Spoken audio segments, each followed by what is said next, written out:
Today is Thursday, May 6, 2021. Coming up on Roland Martin Unfiltered, Florida Governor Ron DeSantis signs the controversial voter election bill, SB 90, another voter suppression bill. We will talk with Cliff Albright, co-founder of Black Voters Matter. They've already filed a lawsuit against the state of Florida. Also, Jane Elliott, diversity educator, anti-racist, will join us for a conversation about race in America and why the Republican Party is all about stoking white fear. In Mississippi, a black child killed in a police chase when cops shot his dad. In Massachusetts, the family of Mikayla Miller, who was found hanging from a tree, wants answers, and the South Carolina House recently voted to bring back firing squads. How stupid are these Republicans? And in Alabama, a teacher throws an object at students having a heated debate about the death of Ma'Khia Bryant. Folks, it is time to bring the funk. The funk on Roland Martin Unfiltered. Let's go.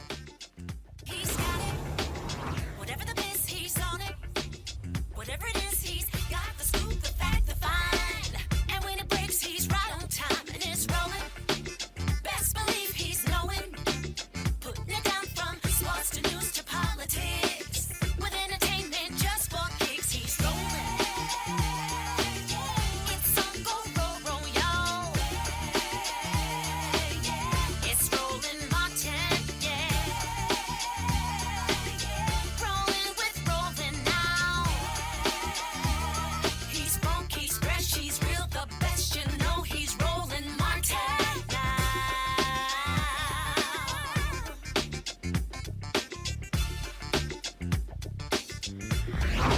Martin.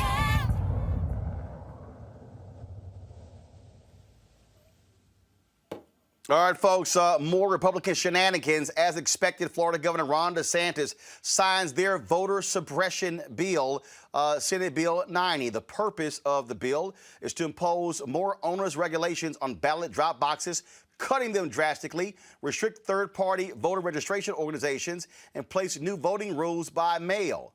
Now, DeSantis banned all media from attending the bill signing. He gave it as an exclusive on Fox News. During a news conference at Panama City Beach, DeSantis was asked why he barred all other media outlets. Why did you only allow Fox News to capture the moment you signed the controversial election bill? So we did a wonderful bill signing for this great elections bill, and it was live on national television on Fox and Friends, and we were happy to give them the exclusive on that, and I think it went really, really well. But that's broadcast to millions of people, not just obviously throughout the whole country, but a huge number of people in Florida are watching that. We had a crowd. We probably had 1,000 people in the crowd that were really cheering on. So it was an exciting day to be able to do that, and it's the first bill signing I've ever done live on a national broadcast, and so it was good. We also had a great visual aid that we were able to show, where we're showing all the great things that are in the bill, and some of this stuff that was going on in other parts of the country, where you'd have these big private groups come in and spend hundreds of millions of dollars to run elections. That is unacceptable. We are not allowing that in Florida. We're going to make sure our elections are transparent and they're not being funded by special interests. We're also going to continue with voter ID, which is very, very important to make sure that you are who you say you are. And we're also going to make sure that we don't have ballot harvesting.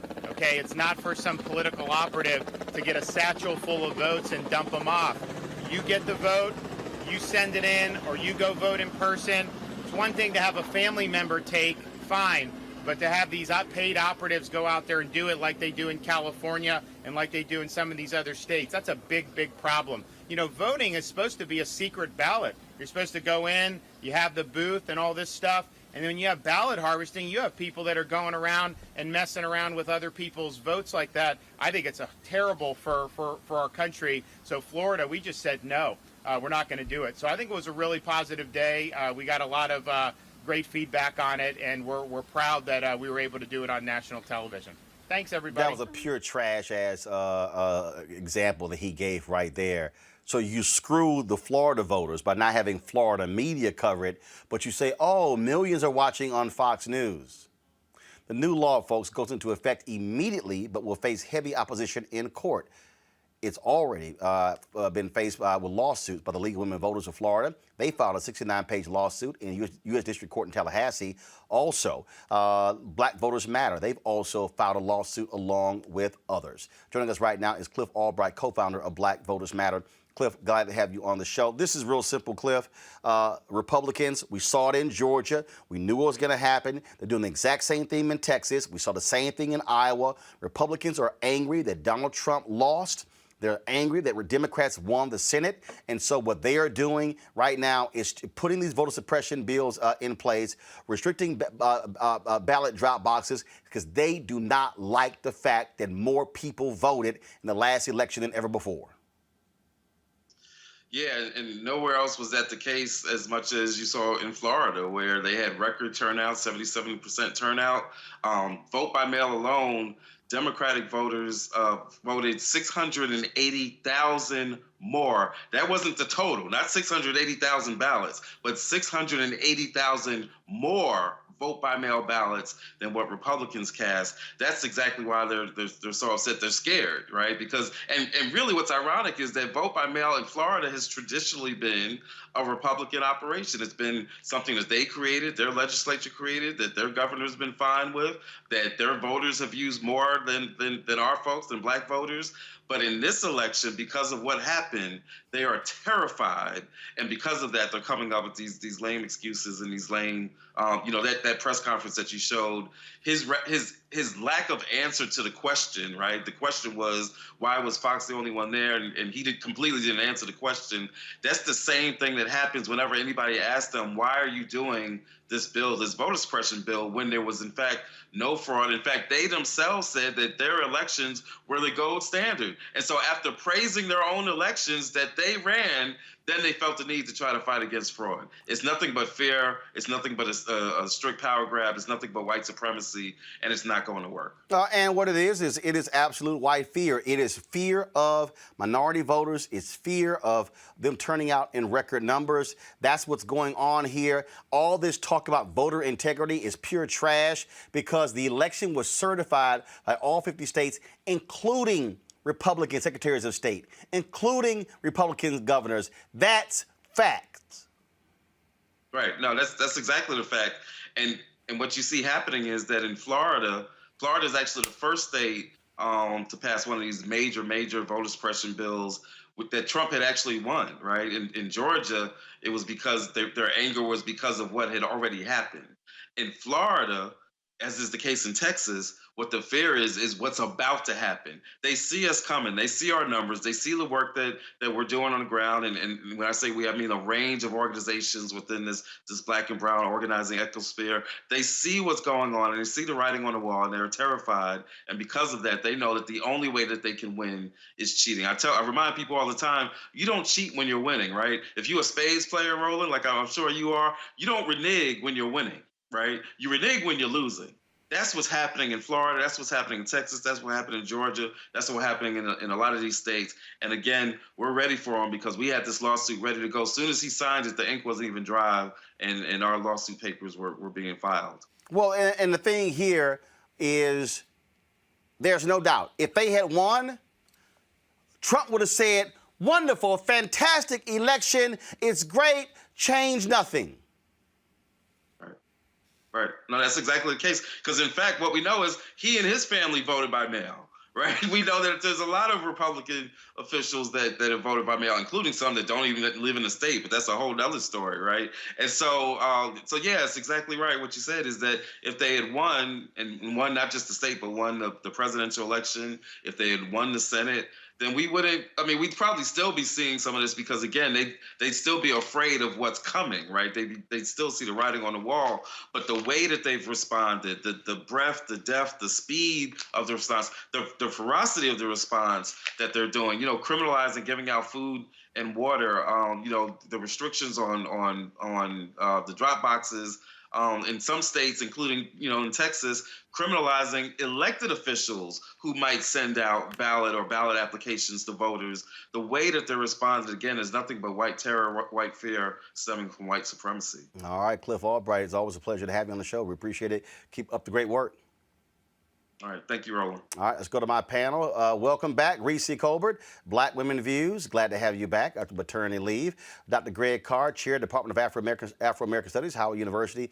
C.J. Pearson, Founder, President, Last Hope USA. C.J., I'll start with you. You're one of those folks who participated in a Stop the Steal election in Georgia. You were one of those folks who advanced the big lie. You were one of those folks who lied about the integrity of the elections. You've had Republican Secretary of State in Georgia certify the election. Why do y'all keep lying? Well, it's not a lie. And then the reality of it is that the facts state that a majority of Republican voters genuinely believe that this election was wrought with fraud. Hold up. You said the facts. What facts? Because there's been no evidence of voter fraud. Well, Roland, if you let me answer your question, then maybe I'll get to that. But really what I was speaking to is the fact that the majority of Republican voters believe that this election was wrought with fraud. And I don't know about you, Roland, but when a majority of Americans believe... No, stop. You didn't say a majority of Americans. You said a majority of Republicans. Don't try to conflate the two. A majority of Americans do not believe the election was that case. You say Republicans. Well, Republicans represent half... No, that's not true. You said a majority of Americans. Where are the facts? Believes. No, hold on. You said a majority of Americans believe that. Which one is it? Americans or Republicans?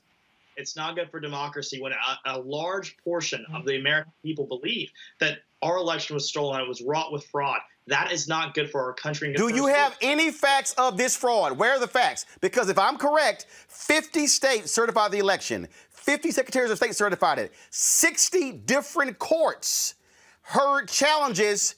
Y'all lost every time. Where are your facts? Not what people think. Where are your facts to substantiate what you're saying? Well, based on the current laws that were on the book prior to these incredible election reforms advanced in the state of Georgia, Texas, and Florida, they were able to certify the results based on the current laws on the book. It's why we're reforming the system. It's why we're making it easier to vote and harder to cheat. No. Hold on. You cited all this voter fraud. CJ, where are the facts? I need to see the evidence of voter fraud. Where is it? There are many facts. Where is it? Hold on. Where? Dan Patrick, the Lieutenant Governor of Texas. CJ, Dan Patrick, the Lieutenant Governor of my state, said he will pay $1 million if someone comes forward with evidence of election fraud. He has not paid $1 million. Where's the evidence? The fact of the matter is, Roland, is that the American people deserve to have confidence in their No. CJ, that's a talking point. I'm going to ask you again. Please provide me. No. Please point me to actual facts of election fraud, voter fraud.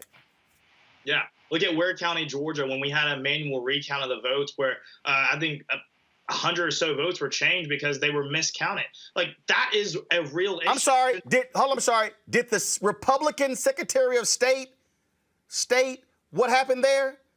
Well, I hate to give you a civics lesson, Roland, but the counting of ballots is done at the local level. No, I'm aware of that. But who has the jurisdiction over the elections? The local board of elections conduct the elections. The Secretary of State oversees the elections. And so if there was actual election fraud, that what you say was claimed there, where's the district attorney? Did they indict anybody? Well, they should. No. Yes or no? Did they indict anybody? Well, I can't speak to the... Which county was that? Which county was that? I can't speak to the... No. Which county was that? Ware County. Where? Ware County. Is there a Republican DA or a Democrat DA there? I can't speak to that, but I will say that I'm speaking to what happened with the election voting there, and that happened with the manual recount that occurred. And I got things like that happen when you have votes literally changed to another candidate. I think people have a right to be afraid about what. But it's very curious. I want to bring in it's very curious, Greg, what you hear what CJ is saying, because he can't provide actual facts. He can't provide this widespread, and he wants us to, because Republicans think, well, hell, it's a bunch of folks think Bigfoot real. Yeah. It's a lot of people that think the United States of America is a nation, too. That's another myth. But, I mean, let's get back to the topic. I got a chance to read the lawsuit that was filed by the NAACP of Florida, Disability Rights Florida, and Common Cause versus the Secretary of State there, Lee. And, of course, they're claiming that these new laws will violate Title II of the Americans with Disability Act, Section 1983 and 88 of the Federal Code, Voting Rights Act, Section 2, And that's going to be heard by a Court of Appeals, Northern District of Florida. Ultimately, that'll be appealed to the 11th Circuit. That's one of the many circuits that the Trump administration with the White Nationalist Party was able to flip. And if you read Justice Clarence Thomas's recent dissent in a voting rights case, you know that some of the gaslighting that we just heard found its way into Justice Thomas's dissent. That brings me to the point. Back in December, the American Legislative Executive Council, or ALEC rather, met, and they had a voter integrity working group. So these bills that we're seeing in Georgia and Florida and Texas, these are not individual pieces. They come of a larger piece with an eye toward one objective, and that is to retake the federal legislature and to retake the White House. And let's be very clear. When we start talking about facts and arguing with these folks, we're not on the same page, because this isn't about facts. This isn't about making points, because there is no common identity. The white nationalists that met with ALEC included Hans Spakowski, who of course we know is a chief architect of this rather ridiculous stuff. Several of the folks who were on Trump's quote-unquote voter integrity commission that fell apart, that was led, if you remember, by the flop sweat brother of the corn-pone governor of Florida, and that would be Chris Kobach, who's right now running for Secretary of State in Kansas and will lose that election as well. But the whole point is to continue gaslight, to continue propagandize, and to shrink the electorate to the point where they can steal elections. Finally, I'll say this. I wish them the best of luck, because I see what people don't seem to understand is you might steal an election, but what you won't then do is get rid of all the people whose vote you stole. This country is going to come apart, and I just hope our young brother, who I'm very glad to see be a freshman there at the University of Alabama, who might sit and read some of these cases and think through some of this legislation and maybe, change some of the language, will have a front row seat in the state of Alabama. Well, maybe. Well, had he not transferred from Howard, he maybe learned some of those in your class, but he went to Alabama. Yeah. Let me go to Reese. Reese, it's very interesting. Very interesting. CJ mentioned Ware County, 100 votes. Go to my computer, please. This is the Ware County election supervisor, Carlos Nelson. He told the Associated Press that an election worker made a small tabulation error that involved 37 votes. Quote, election officials discovered the mistake during an internal audit and corrected the figure in the full hand recount of paper ballots. There was never an issue with the technology from Dominion. Quote, there was no vote flipping. The system worked like it should. Oh, by the way, CJ, the 37 votes in Ware County made no difference. That was a county Donald Trump won with 70% of the vote. So you're complaining about, votes being stolen. We're in a county, your guy won with 70% of the vote. I would think that if there was actually voter fraud, a county Trump won by 70% would be probably real aggressive prosecuting those who did, maybe because it doesn't exist. Reese. It's good to be back. I see not much has changed in my hiatus. Welcome, CJ, to the fire. It's good to see you, Dr. Carr and Roland. Okay, let's just be clear. I mean, we all know what this is all about, right? We've been having the same discussion for years. It's so amazing to me how Republicans cite the system working as designed, which is the system identifying tabulation errors, things of that nature, and corrected them before any kind of election is called as evidence of voter fraud. It's completely absurd. The system is not centralized. It's not perfect in the sense of there are times that there are legitimate errors, but those errors have been discovered. They have been raked over the coals. They have been dissected with a fine-tooth comb, and there's no layer there. In fact, the only real evidence of voters' fraud has come from the Republicans. Let's remember when there was an entire congressional seat that was not seated for X number of months. I don't remember the exact number of months, because the Republicans were conducting absentee ballot fraud in North Carolina. And so where we've had people, there was a person, I was reading another case of the other day about a Republican who voted for his mother on behalf of his mother, supposedly in the election. That was a Republican.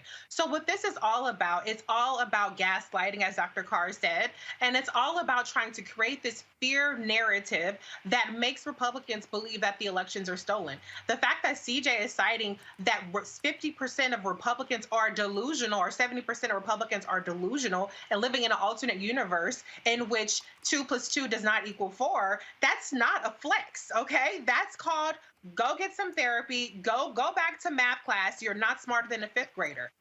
This is the reality. Ron DeSantis is up for election in 2022. He barely won his election, and we know there were some shenanigans down in Florida with some stuff that was never really fully investigated or even disclosed about voting machine errors down in Florida. I don't know if nobody seems to remember that but me.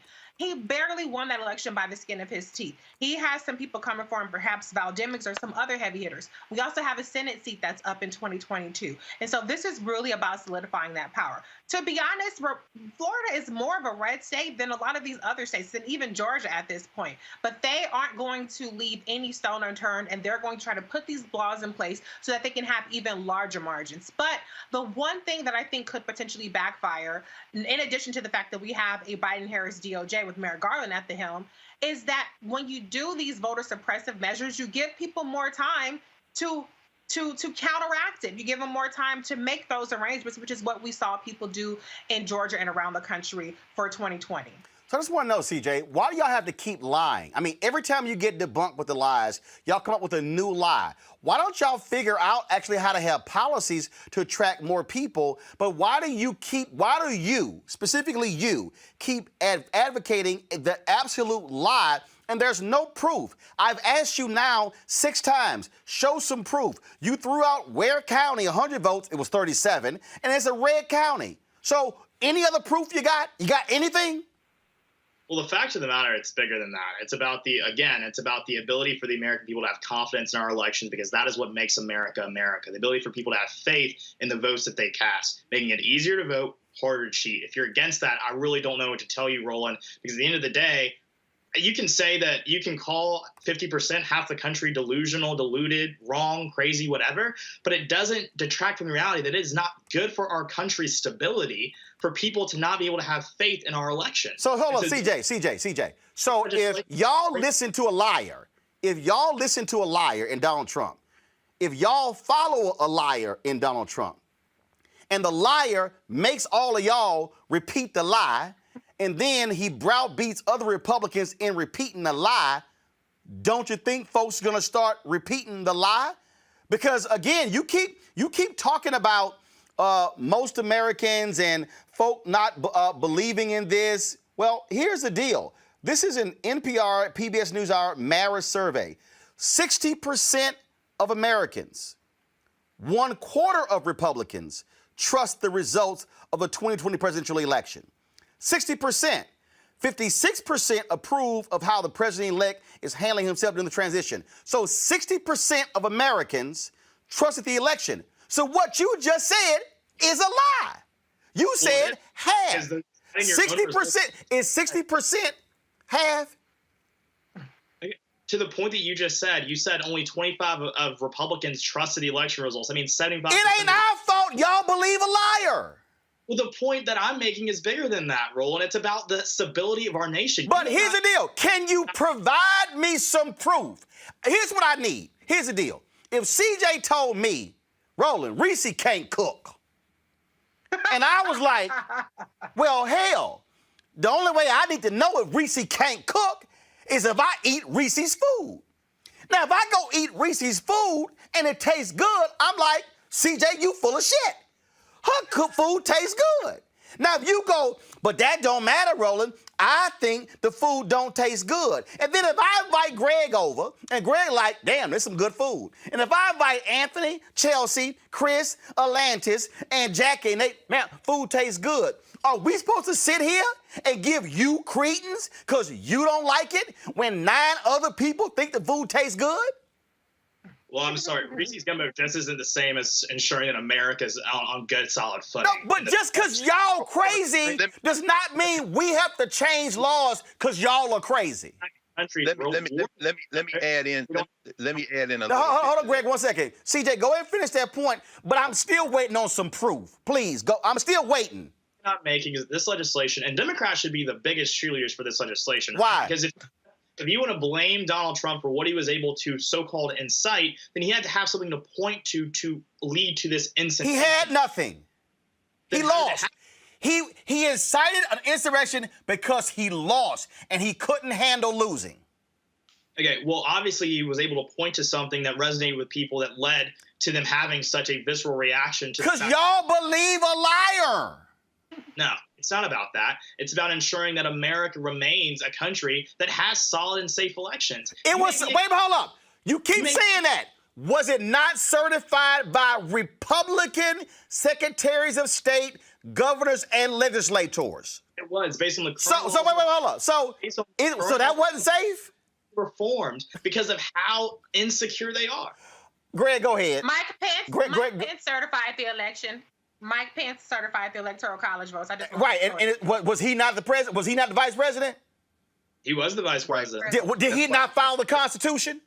That's why it was in hiding for the last 3 months, bro. Greg, go ahead. See, this is like the lobotomy that's needed because we got a bunch of crazy Republicans who believe the liar in chief, and they want us to say, "But y'all got to accept our crazy." Greg, go ahead. Well, I don't think the white nationalists have a choice. One of the people who was present at the Alec confab when they got their heads together to write all this legislation that's now being introduced in these state legislatures was Ken Blackwell. Ken Blackwell, who helped Ohio massage the election when he was Secretary of State of 2004. So that might have been around the same time you were coming onto the earth, Brother CJ. Ken Blackwell is black. And like a pair of earrings or a bracelet, black folks in the white nationalist party are accessories. In other words, it's just kind of like things to kind of bring out the color. And the color in this case is white. In the analogy that you did, Roland, I would say that there's this one element.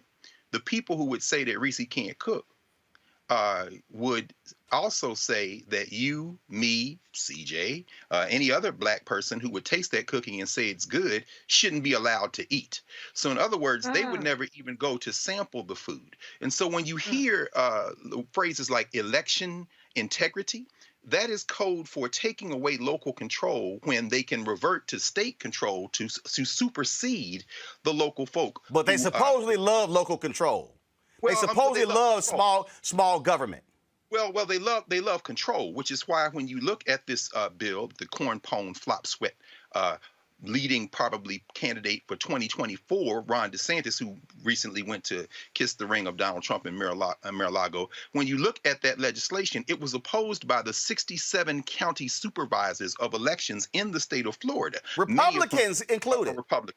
That's exactly right. But see, the problem here is that this uniform legislation that they plotted in December and now rolling out, and Texas is next, is designed to take local control away when the white nationalist party is not winning the election. Finally, when you hear the phrase voter confidence, your voter, take out voter and put in white voter confidence, along, as I said, with a few pairs of earrings and bracelets to kind of disguise the fact that this is white voter confidence. This is the foolishness. And CJ, I hope you're a political science major in government. I hope you're going off law school, brother, because when you get there, you might get a chance to read GOP versus the Grafenfield, which is the case that Clarence Thomas dissented from recently, where he said, yes, the mail-in votes that the white nationalist party in Pennsylvania want thrown out would not be enough to overturn the Pennsylvania election. However, I have real questions about the integrity of mail-in voting in Pennsylvania. And like you, which is why I say this isn't necessarily about age, Clarence Thomas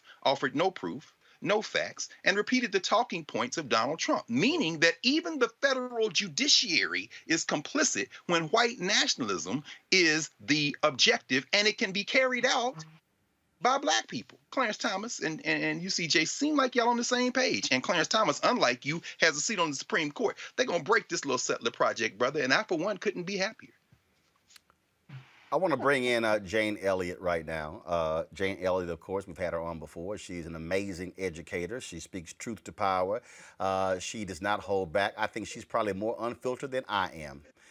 Jane, when you look at what Jane, I fundamentally believe what's driving all of this is white fear. Republicans are scared to death of black people. They're scared to death of Latinos. Hell, they scared of conscious white folks. And what they're trying to go ahead. Wait a minute. You're using all the wrong terms in the first place. See, I was waiting on you to go there. Go ahead. There is no such thing as white people and black people. There are only people who are different shades of brown.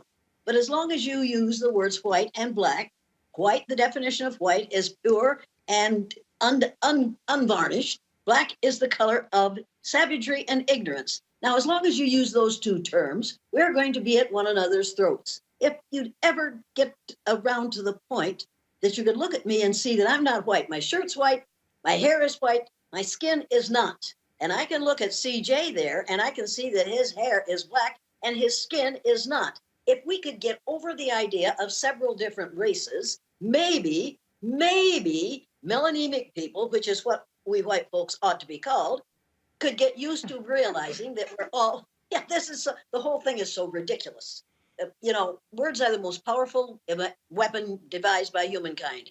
I'm sitting here listening to words being used in ways that will separate us indefinitely. As long as you call yourselves white and black, and as long as you call yourselves members of different races, that, by God, is how long this problem is going to last. So you call yourself, you said melanemic? What did you say?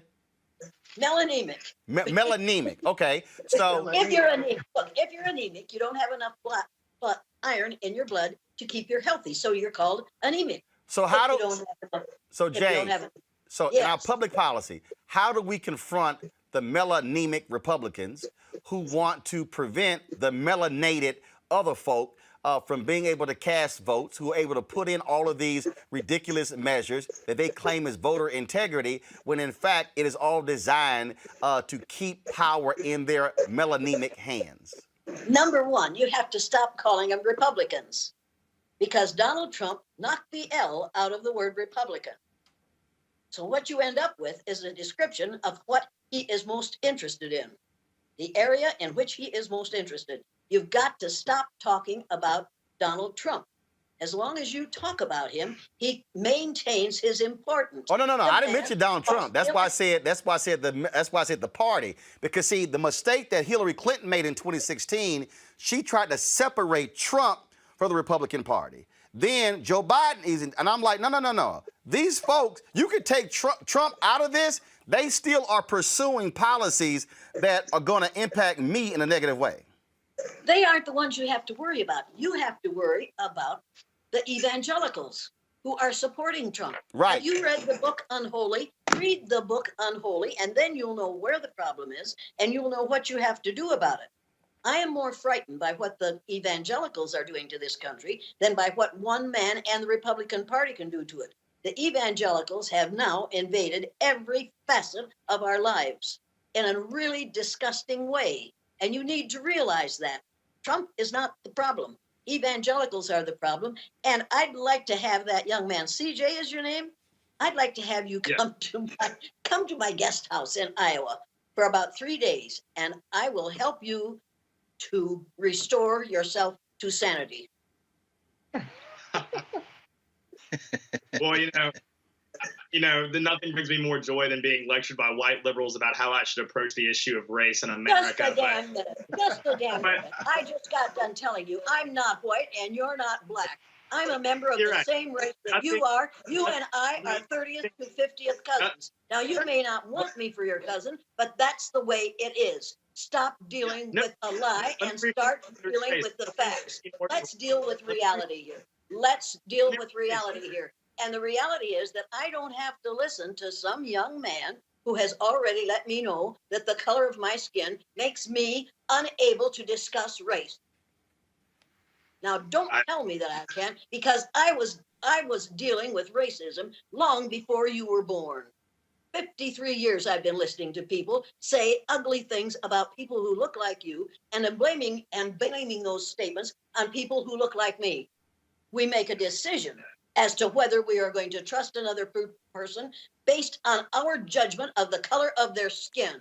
You cannot judge me by the color of my skin, and I'm not judging you by the color of your skin. I'm judging the remarks that you're making that indicate to me that you aren't thinking very well, that you are following the lies of a man who has, he has absolutely violated every constitution, every part of the Constitution, and every one of the 10 commandments. And you are following him, and you're going to go off that ledge, just like a whole bunch of other really good Christian people are. And you're going to wonder how that happened. Look, you're old enough to grow up now and change that and start thinking for yourself instead of being led by a man who will use you as long as he can. And then when he no longer needs you, he will drop you like a hot potato. You need to realize that you are not someone he admires or wants around him. As he said in his first news conference, I've got my black, and he pointed at the one black person in his entourage on television. Now, I remember that. You don't remember that because you're too young to have watched it at that time. You need to open your eyes, open your ears, and shut your mouth. Okay, so here's the deal, Jane. So CJ, Yeah. you cannot. CJ, go ahead. You can now respond to Jane. We'll let you respond. Go ahead. Well, I appreciate that dressing down my melanemic sister, but I've got to tell you, this is the type of self-righteousness that has turned so many black people away from the Democrat Party. You thinking that you can lecture me about how I should react as a black man in America is the type of pomposity, the type of ego, and the type of overconfidence that literally makes people despise people just like you.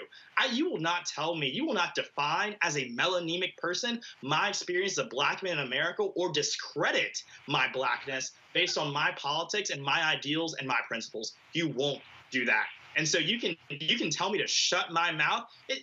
That's crazy. That's the thing that really grinds my gears about people just like you. White liberals who think they can tell people on the right, because we're black, that they can tell us to shut up and sit down because we espouse beliefs that are different than their own. That is racist. But here's the deal, though. I've asked you but CJ. Wait. He isn't talking like a black man. He is talking like a white man. He is doing the same things that Mr. Trump has been doing for the last 30 years. You are doing the same thing that Donald Trump has been doing, and you are regurgitating what Donald Trump has put into your head. You need to stop that and start thinking for yourself. What is with you and these commands? Like, do you think you get to tell black people what to do? Like, is that just how you operate your daily life, instructing black people how to think, how to act, what they can and cannot say? Because I support a president, President Trump, that brought about the lowest black unemployment rate in our nation's history. Criminal justice reform, the First Steps Act, millions of dollars navigated to HBCUs, economic opportunity zones, which navigated commercial investment to inner cities that were long neglected. And I understand you probably are eager to tell me to shut my mouth right now because you hate it when black conservatives even utter a single word. But I'm going to keep talking because these are facts, these are truths. And Actually, I'm gonna step in right here because actually, CJ, what you just spouted were not actual facts. That's first, okay? Excuse me, CJ, sorry. Everything that you just stated, we've covered on this show. Dr. Walter Kimbrough, who is an HBCU president, Dillard University, has debunked the nonsense that you just stated about HBCUs. That's first. He's an actual HBCU president for 16 years. Two, what you have to understand, the woman who actually sponsored the very bill that you are giving Trump credit for, her name is Congresswoman Alma Adams, a graduate of North Carolina A&T. We've had her on this show. So all this talk what Trump did, that's grossly incorrect. Two, you talked about criminal justice reform. Let me remind you, Donald Trump did not pass criminal justice reform. If it were not for Democrats who controlled the House, there would be no bill that went over to the Senate. It was Congressman Hakeem Jeffries and others who advanced it in the House. Let me also remind you that your party blocked President Barack Obama from passing a criminal justice reform act when he was president because they did not want it to include real criminal justice reform. Now, you're sitting there with your huge Alabama flag over your shoulder. And let me remind you, it was former Alabama Senator Jeff Sessions, who was the Attorney General, who also opposed that very criminal justice reform bill, who stopped it when he was representing that state in the United States Senate. So you can sit here and you can keep yelling facts. But what you're not going to do is lie, because on Fox News, they might let you get away with it, not here. Let me go back to Jane. Jane, We've witnessed in the past week, Jane, we've witnessed Senator Tim Scott come out and talked about America, not racist America. Democrats fall right into the trap. Folks start going back and forth on this whole very issue here. And what is interesting to me are the folks who want to get caught up, racist, not racist, not racist, racist, as opposed to what are the effects the policies are having on actual people? Number one, the effects on people who look like me are to cause them tremendous fear because they know that within 30 years, and now it's about down to 20 years, we melanemic people will be a numerical minority in the United States of America. That's the way it is. And incidentally, this is not America. America is everything from the northernmost point of Canada to the southernmost point of South America. And we, in our arrogance, call it America, as if the 48 contiguous states, Alaska, Hawaii, and the islands off the southeastern coast of the United States are all that constitutes America. We've got to change our vocabulary. I'm an educator. Educators are engaged in the business of leading people out of ignorance. And I've been sitting here for the last about 30 minutes listening to total ignorance coming out of the mind of a person who's young enough to be taught better. And he needs to be re-educated. And the rest, and the Proud Boys, the Oath Keepers, that whole group of mostly white, fairly young men, of course, for me, everybody's young, but most of them are old enough to know better, but too damn young to care. And you cannot solve things by saying to people, my mind's made up, don't confuse me with facts. That's exactly what this young gentleman is doing, and that's exactly what most of us are doing most of the time in this country right now. We want to pretend that what we have is what we have described. It isn't. This is the land of the free and the home of the brave. I'm one of the free, and that young man has to become brave. He has to be brave, and his mother has to be extremely brave if she's going to live in this country, which is getting increasingly racist in its behaviors and its attitudes because of the fear of white people that when people of color get power, they're going to want to treat us the way we have treated them.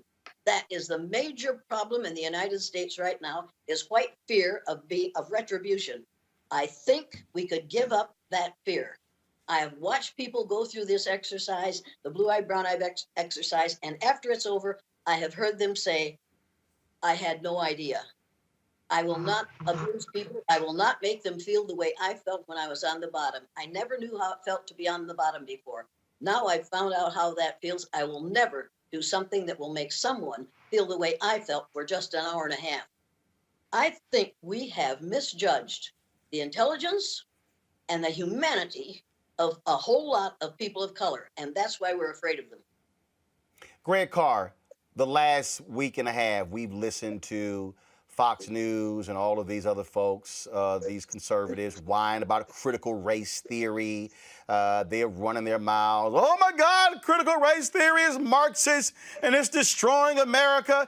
Yet Nikki Haley's out there. Yet when you ask them to define it, they can't even define it, Greg. They're just spouting a talking point. Well, that's the whole point. The whole point. Professor Elliott has, and it's good to be in community with you. And hey, Reese, we definitely missed you, sis. Having followed your work for many years, and certainly the blue-eyed, brown-eyed test, many of us have seen that one of the videotapes of the exercise. I think it was Oprah you were engaged in showing at that time. You make a very important point when it comes to language. The power of whiteness in many ways lies in its invisibility. And it was interesting as CJ, as you kind of were talking, you drug Professor Elliott into whiteness. She used the word white. It's very difficult to, as she would know better than all of us, to jailbreak that language. But as my friend, the philosopher Lucius Outlaw down at Vanderbilt often says, I can call that bus coming toward me the wind. But if I step in front of it, the wind will run me over. In other words, there is the effect that language has in a social reality. So, CJ, I feel you, brother, when you say that no white person or no person who has been marked white has the right to say anything to how we try to navigate being black in a society where whiteness or the concept of whiteness is the norm. This is James Baldwin and them. At the same time, no, brother, I would have to say that you probably more than all of us as a Gen Zer understand the power of branding. You're a digital native. You haven't been alive at a time when we didn't have cell phones or YouTube or the internet. And so what we're seeing is the weaponized ignorance. And Professor Elliott, you're fighting against it, absolutely. In the real tradition, there was a journal out of Boston many years ago called Race Trader, and you're probably familiar with it and knew it. You know, their motto was "Treason to whiteness is loyalty to humanity." In other words, we have to dismantle this hierarchical thinking. But what we're seeing instead, Roland, to the point that you're raising, people are using critical race theory as a term. And very few people, including people who would be called critical race theorists, know much, if anything, about the origins. Critical race theory comes out of the law, legal studies, law schools, really, and its roots are in something called critical legal studies, which goes back to the late 50s, early 1960s. It's really a dialogue about the nature of how we organize human societies and what are the standards by which we'll live. And that includes the law, that includes ethics and morals, and it really is a critique of the inflexibility of some of the categories. Over the years, Derek Bell, very important in this dialogue, the late Derek Bell and others, began to use that critique of the law and frame it in the context of race.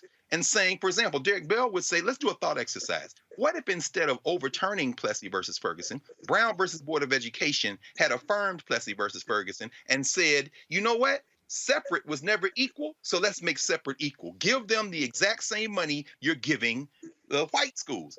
Now, that was a thought exercise designed in some ways to do some of the work that Professor Elliott has been doing, namely jailbreak how we think about hierarchy. That's where critical race theory kind of emerged. It's about narratives. It's about posing different kind of questions, forcing people to think.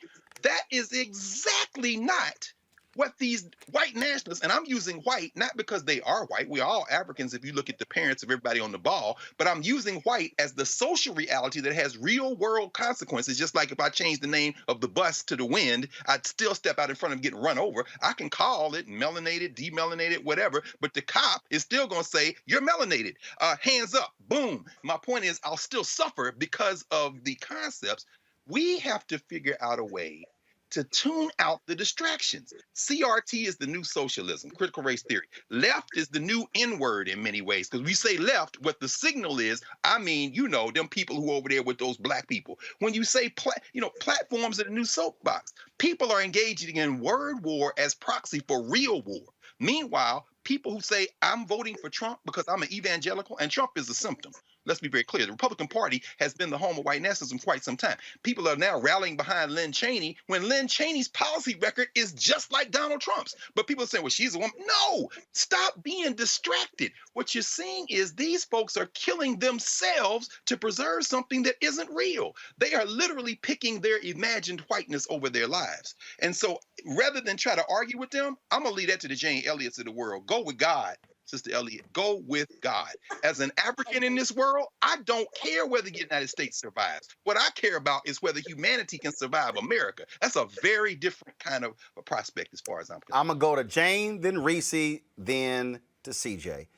Jane, one of the things that the work that you do, the work that Tim Wise does, Linda Tirado, the work that you talked about these evangelicals, and I thought about for a second Brother Hargrove, Jonathan Wilson Hargrove, who was in that world and who has been working with Reverend Dr. William J. Barber.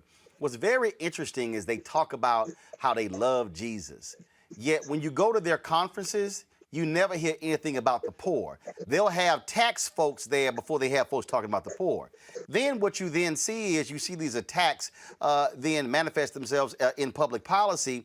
And the reality is that really is now the hardcore base of the GOP. That is, and I'll just use it for the purpose of this, these white conservative evangelicals, these melanemic conservative evangelicals.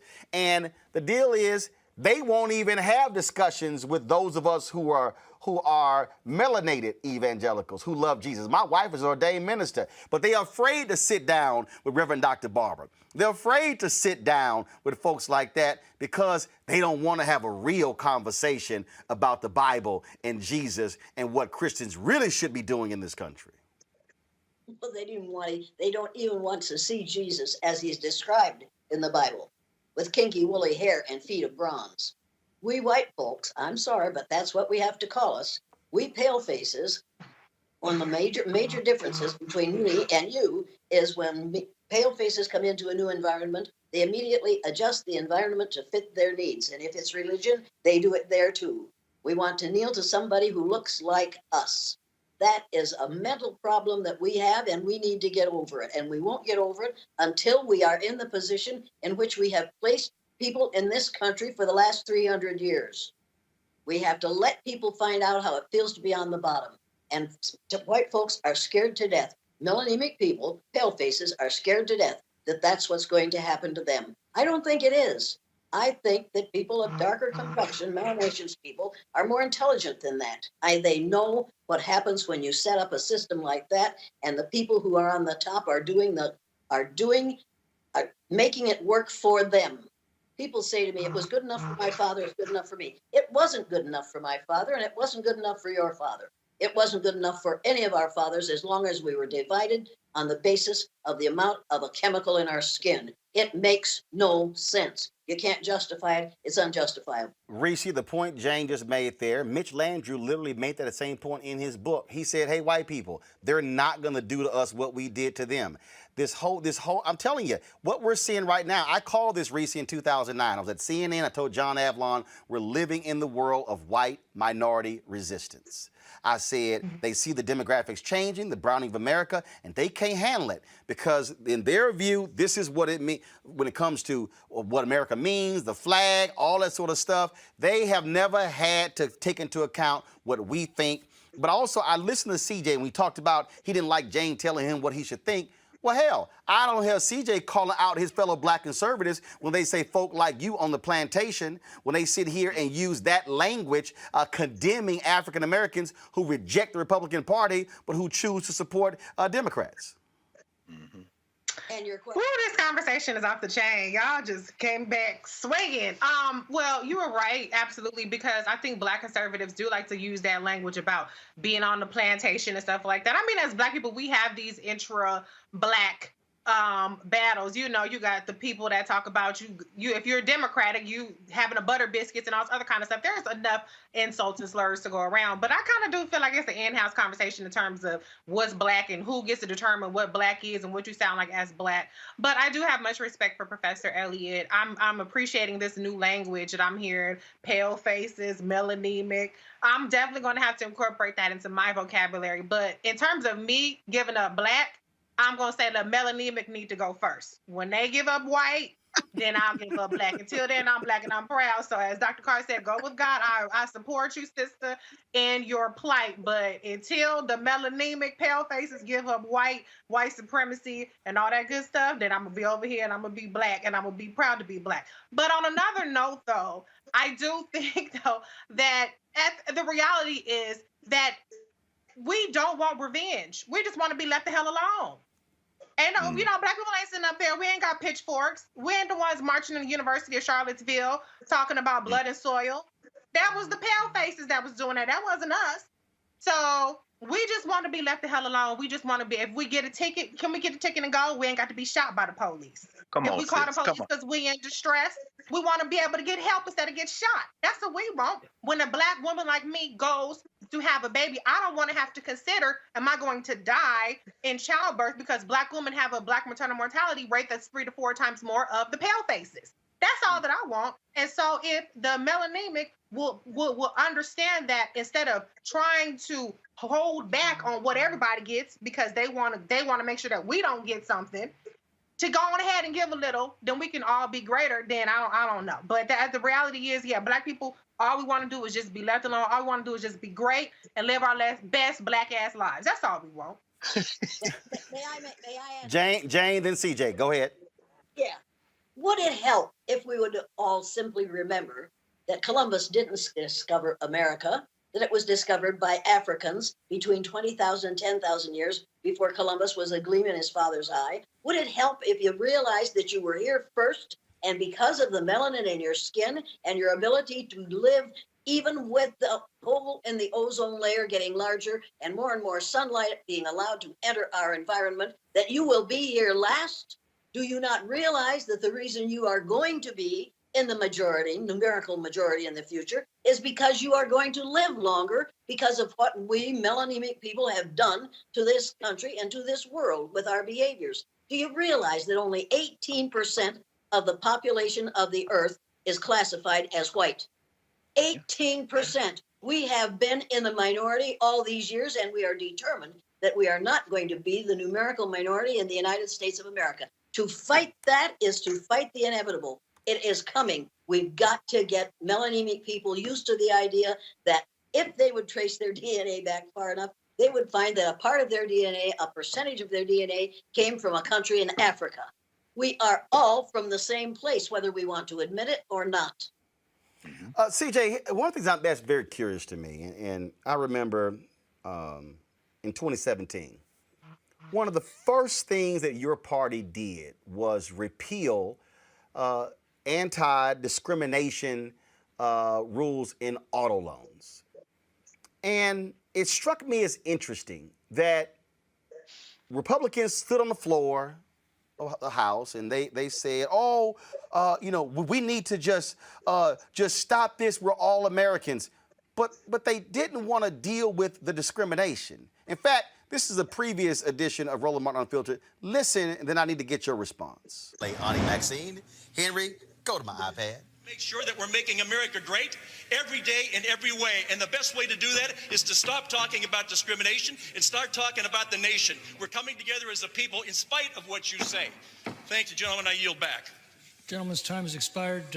Members are reminded to address their remarks to the chair. The gentleman from Texas reserves, the gentlelady from California. Thank you very much. The gentleman, Mr. Kelly, please do not leave. Because I want you to know that I am more offended as an African-American woman than you will ever be. And this business about making America great again, it is your president that's dividing this country. And don't talk to me about the fact that we don't understand what happens on the automobile. No, I will not yield. No, I will not yield. Okay. Don't tell me that we don't understand. That's the attitude that's been given toward women time and time again. The gentlelady will suspend. The chair wishes to remind all members that they are to address their remarks to the chair. I respect the chair, but don't stop me in the middle when you didn't stop him in the middle. And so I shall continue. Don't you dare talk to me like that and think that somehow women don't understand what goes on the floor of automobile dealers. Minded to direct her remarks to the chair. The gentlelady will continue in I order. will continue to do that. However, I don't appreciate that you did not interrupt him when he was making those outrageous remarks about him knowing more about discrimination than I know about discrimination. I resent that, and I resent the remark about making America great again. He's down here making a speech for this dishonorable president of the United States of America. Having said that, I reserve the balance of my time, and no, I do not yield not 1 second to you. Not 1 second. Not 1 second to you. So, CJ, what I found to be interesting is that literally is one of the first bills they repealed. So, Republicans love talking about what they did and what should happen and how we should all get along. But there's real discrimination when it came to auto loans. January 6th, a lot of people who think like you, people who you stood with, were there here in D.C. How many N-words black cops were called? I haven't seen white Republicans condemn that. In fact, they have pretty much sided with the insurrectionists versus the cops. Where are you and black Republicans on that? Why are y'all silent? Why did Colin Powell go down to North Carolina and condemn the voter suppression law to the governor's face there, but you and other black Republicans are silent? In fact, y'all are endorsing the same voter suppression. Because these aren't voter suppression laws. No. Deal with the first thing first. I gave you 3 things. First, deal with the auto discrimination. Deal with that first. Second, deal with the second thing, then deal with voter third. Deal with the first one first. Yeah, let's do the first thing. Auto discrimination, I think discrimination anywhere is wrong. And I think that at the end of the day, I listened to that speech. The tone was just wrong. I'm not going to endorse No. That was the speech. Your party literally repealed the rules that Obama put in. Did you and other black Democrats tell your party y'all should not be repealing discrimination laws? Here's the deal. I think at the end of the day, we have to look at where our country's going, and we need to move forward past this. No. You didn't answer my question.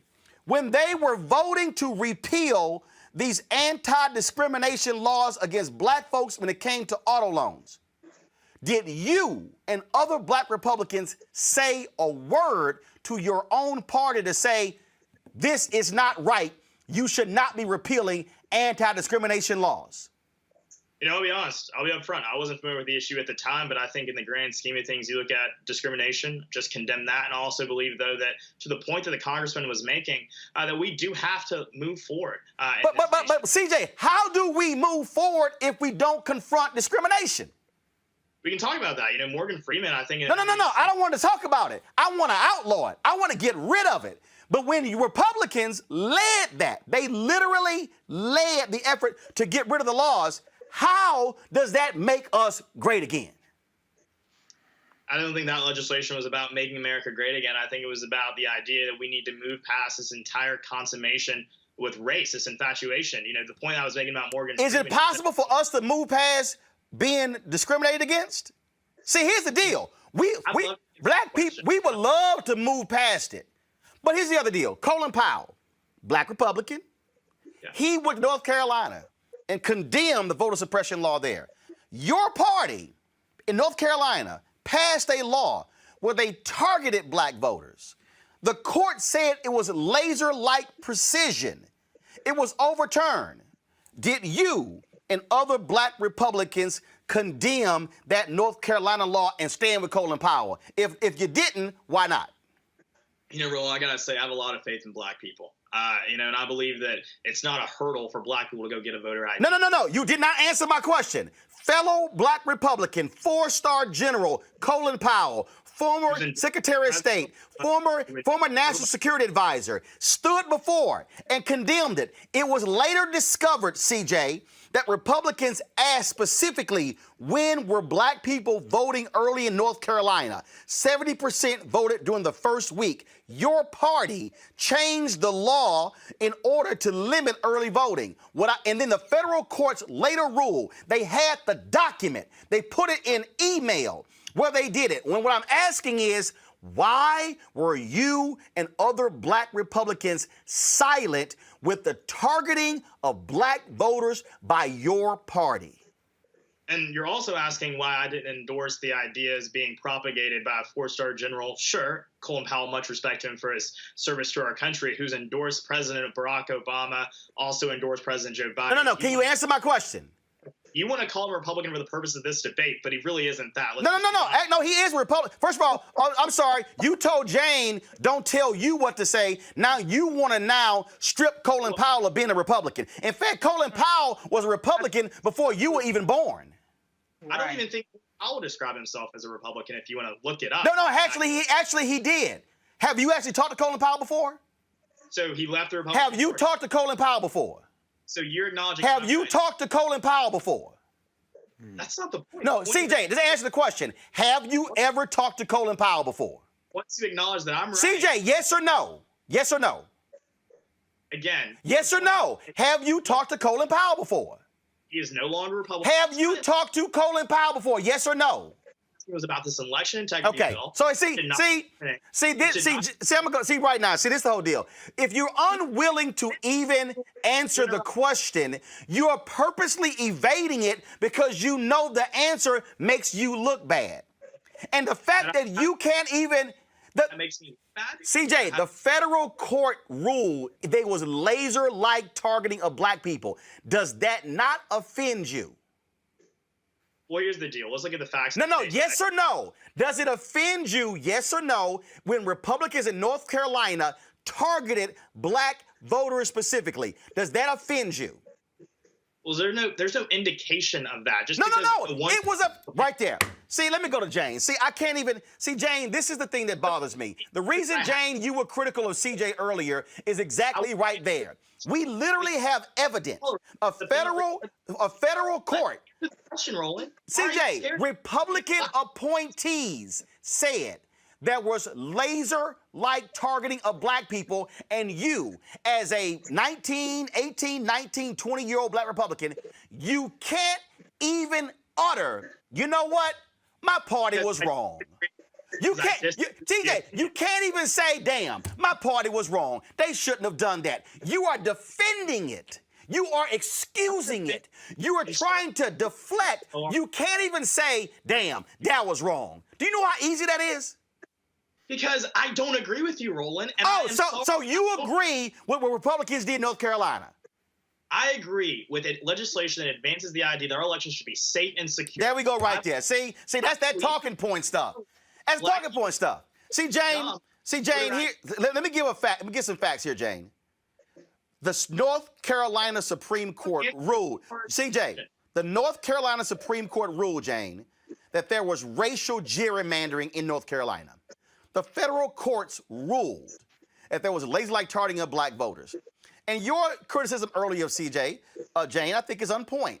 When he can't even acknowledge when his own party is wrong in the targeting of black voters, I'm not asking him to renounce being a Republican.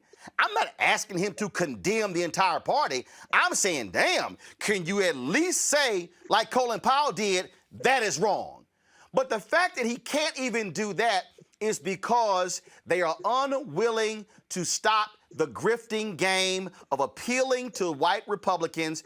And here's the deal, Jane, I know folk like Bob Brown, who's 80-something years old, was a lieutenant for Dr. King, who was the top black person under Nixon. That man been a black Republican twice as long as CJ been born. And that man has the guts to call out his party. Senator Edward Brooke, the first African-American United States senator since Reconstruction, had the guts to call out his party when they were wrong. I'm just saying, can I get some black Republicans with some guts today who are willing to say, damn it, that ain't right? Jane, go ahead and weigh in, please. Well, it isn't only black Republicans who won't say that. It's pale-faced Republicans who won't say it too.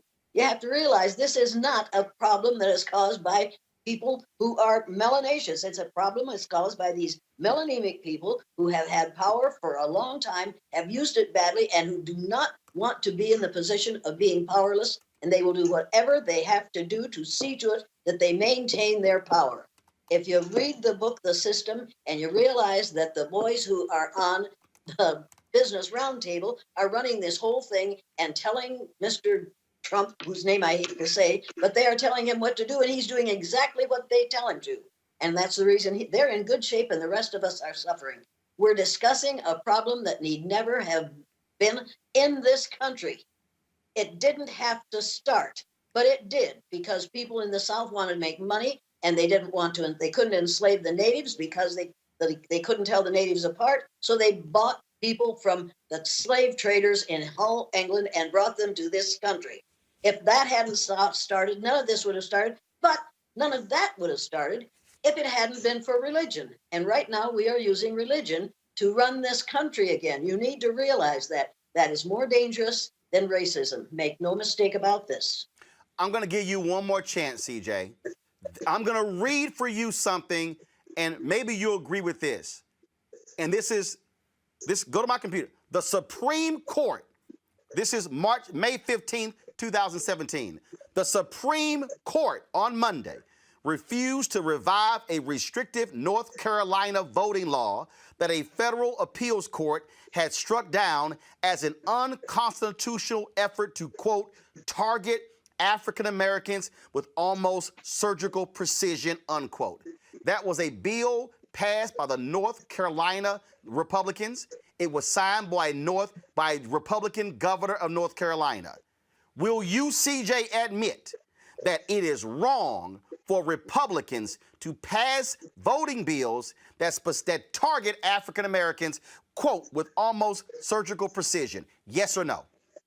I think any legislation that is intentionally racial discriminatory is wrong.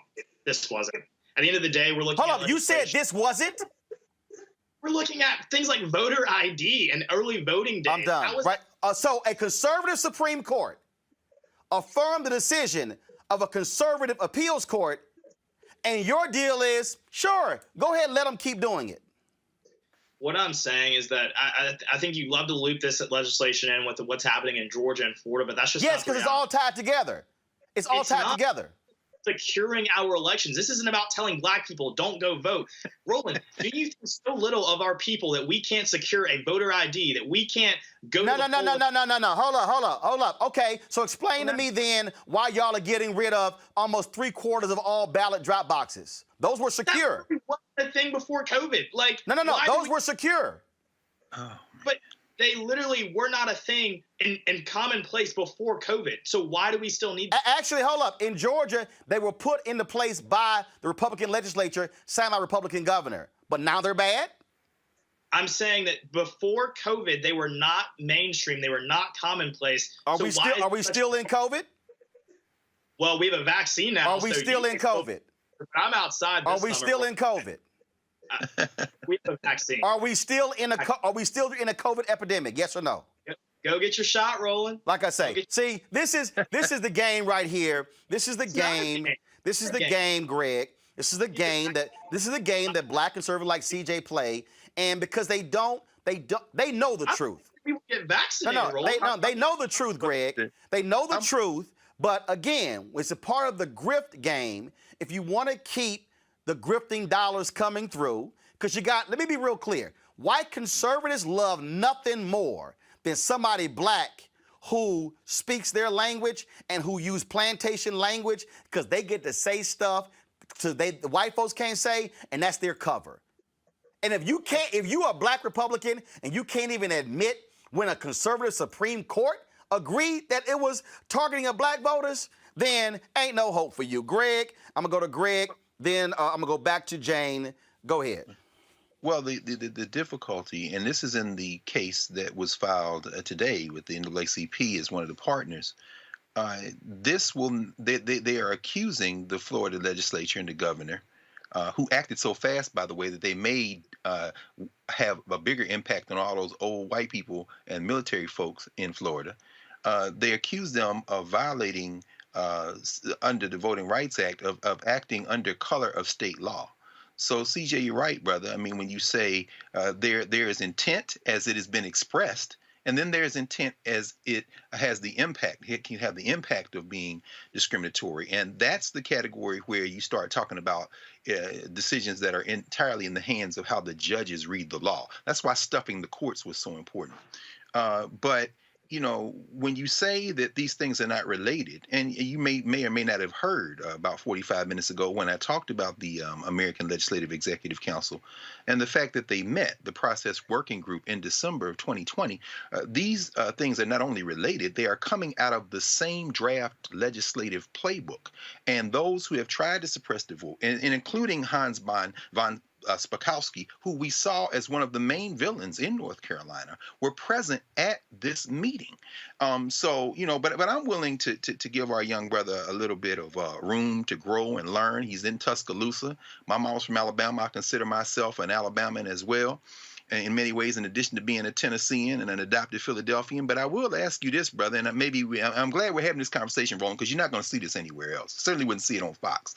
I'm glad you don't have Tucker Carlson here, because at that point I might, put my life in danger by coming to join you in the studio, and we might have a different kind of conversation. Now, you know Tucker's scared to death of me, but go ahead. Well, of course. Well, he's scared to death of anything. I mean, you would have to be a man to actually lose some fear, or a woman. But either way, Tucker Carlson, you know. See, CJ, it's cool, brother. You 18. Tucker Carlson has no excuse, because he damn near 3 times your age, still acting as if he's an adolescent. But in your case, brother, I'd like to ask you a couple of questions. I don't know how much time we have in this conversation. Go ahead. You're down in Tuscaloosa. Have you heard of Theta Nu Epsilon, the group that they call the Machine down there on the campus of the University of Alabama? I'm not familiar with that organization now. Okay. All right. Well, I'm assuming, given your talent, you clearly have talent, that you may decide to run for. No, seriously. I mean, you may decide to run for a campus office. You know, I myself was a student body president. Of course, I went to HBCU, Tennessee State. You plan on running for something while you down there, brother? I'm currently a senator. in SGA. Oh, very good. So then you're a senator who's never heard of the machine.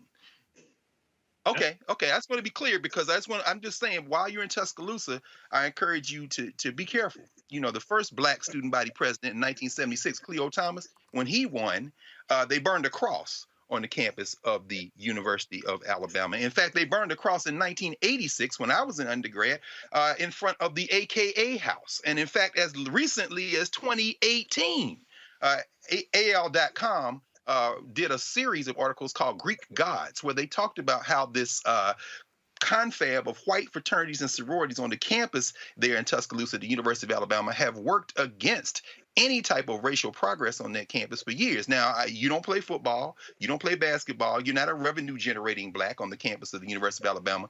I hope as you're navigating that space in Tuscaloosa, you pay very close attention to how race operates, not in the abstract, but on that campus where you are, brother. And I wish you to continue to learn and grow, because I think you want what I want, what we all want, which is for all of us to be able to be human in the world without anybody oppressing us. And I'm telling you right now, you're in a very dangerous place, in a dangerous campus. Look up the machine, brother. Unless, of course, you're already aware of them and don't want to say it on camera. What I'll say at that point is our immediate past president was a black man. He was an alpha, actually. Roland will enjoy that. That's right. Jared Hunter. He was the first African-American student to win the position with the support of the machine. So maybe y'all already talked. Well, Jared was far before my time, but I'm talking about our most recent SGA president, who was an alpha. He was our SGA president, and also too, our SGA actually sponsored an event. I haven't met DeMarcus yet, but I will say also SGA. Ask DeMarcus about the machine, brother. I don't know what that is, but I will say the SGA did sponsor an event with Jane Elliott. You know, for any argument to be made that there is a stigma around racial progress or an attempt at it, they literally brought on a racial educator to our campus to give a talk, and so SGA did that. And did it help? Yeah, that's the question. Jane, how was that talk? Jane, how was that? How is what? I wasn't understanding what he was saying. He said that the Student Government Association in Alabama invited you there as a speaker. Have no idea what he's talking about. Didn't hear it. Can't understand it. The sound is really, really bad. So he said that you spoke at the University of Alabama. Well, I've spoken at all of them. Yeah. I've spoken at all of them. Yeah, I'm sure I've been there. I'm sure I've been threatened with death there. I'm sure I've been taken out of town at midnight because 3 carloads of blacks had to get me out of town, out of Uniontown, Pennsylvania. And there I talked to teachers, and they called the superintendent, said, if you don't get that bitch out of town, we're going to shoot her. So 3 carloads of blacks escorted me out of Uniontown, Pennsylvania. Wow. Now, have I had some experiences that you may not have had? What I haven't had is the experiences that your mother has every day. Every day she has to think about what is going to happen to you on the streets in the United States of America, where people are wearing red caps that say, make America great again, but mean, make America hate again. That's what the last 4 years have been about, how to continue to keep people at one another's throats, how to divide and conquer. You need to read the book, When at Times the Mob is Swayed, and find out that the last 4 years have been Hitlerian. And those of us who are my age recognized it immediately and recognized that what was going on was divide and conquer, and it was exactly like what Hitler did. You need to educate yourself, my friend. I know you've been well schooled. You haven't been well educated. Get the book, The Color of Law, and realize, I'm sorry, I would hate to offend you all, but you've been well schooled, but they've done studies in this country that prove that the longer you stay in school, the more bigoted you become, because the longer you are reinforced in the crap that you learned in social studies, grades K through 12. That is not social studies that we teach in the schools in this country. It's anti-social studies, and you better get that into your head, and you better start doing it now. When you walk out on the street, you make good sense, you think, on this program, but you're in danger when you walk out on the streets, because people who see you saying these things, some of them are going to hate you for them, and some of them are going to say, well, he's right, but he's black, let's take him on. You are in danger, my friend, because of people who look like me. My son has been beaten and spit on and has had all kinds of stuff And I finally had to move out of the community because one of the superintendents said, better get your kids out of this school. Why? Because the teachers are trying to destroy them. I've been through things that you'll never go through. However, I will never go through what you have to go through every day. And the worst part of what you're doing right here is protecting the oppressor. You are saying the oppressor is right. As long as there are people who are willing to protect the oppressor, that's how long the oppression will go on. And no matter what name you give it, it is unfair, it is indecent, and you need to realize that you're being used. You are being used by a man who will use anyone to advance his monetary happiness. And that's what it's all about. He will use you. The people who are following him are using you, and you are being used right now. Now, you can say that I'm an old white woman saying these things, and I don't know what I'm talking about. My friend, I suppose, what are you, 20 years old? I was 60 years old when you were born. I know more than you know. I have read more books about the situation that's in this country. Racism is a major item in this country. It impacts every area of our lives. And if you are willing to go along to get along, eventually the people that you are supporting now will drop you. They will drop you so hard and so fast, and you will have nobody to turn to. You need to build a group of people who will understand you and truly accept you, not just who will use you because you are willing to be used. Well, CJ, go ahead. With all due respect, you say I'm protecting the oppressor. Maybe the reality of it is just I'm refusing to be oppressed. You know, I don't wake up every single morning seeing racism in every interaction that I have or racial bias in every interaction I have. Hold on, Jane. CJ, go ahead. Jane, you can respond. CJ, go ahead. I believe that my future is of my own creation. I believe that opportunity is something that I can get as long as I work hard and play by the rules. That's something that I've created for myself. You know, I don't come from the greatest means. I don't come from some rich suburban family. I was born to a single mother who was a high school grad who had me in her senior year of high school. For me to be the first in my family to go to college and to achieve what I have, that's a big deal. And that's not something that's going to be robbed away from me because of any faux racism argument that you're making here. I'm not protecting anyone. I'm simply saying that no one, no big phony white supremacy or whatever any of that is going to stop me from achieving what I want to achieve. So CJ, you believe that white supremacy in America is phony? No, I believe that this idea that everything and anything is No. I didn't know. We didn't say everything. I'm asking you a question. Do you believe that white supremacy in America is real? I answered the question. I said there are issues with racism still in America today. Did you have any issue with the Proud Boys, the role they played in the January 6th insurrection, where you also spoke here in D.C.?